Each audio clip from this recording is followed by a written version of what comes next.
Hello everyone, and welcome to this Data Plus tutorial. In the last video, I showed you how to save a comment to the Postgres database, and in this tutorial, you'll learn how to load this data point back into your Qlik data model. Therefore, we switch to the data load editor and go to the auto-generated script section.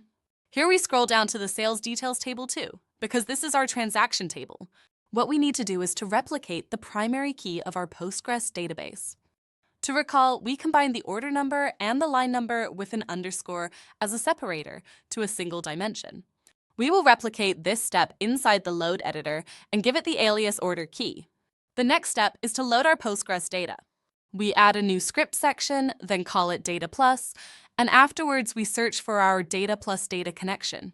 Here we choose the public schema and the table order underscore commentary. In the generated script section, we will rename the ID field to order underscore key. Generally, the field db underscore ID can be commented out. Click the load button, and after some few seconds, we can switch to the data model viewer and verify that our data point has been loaded into the application.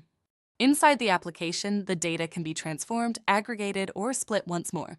It behaves like normal Qlik data, which is a big difference to the live view that the Data Plus table offers at the very beginning.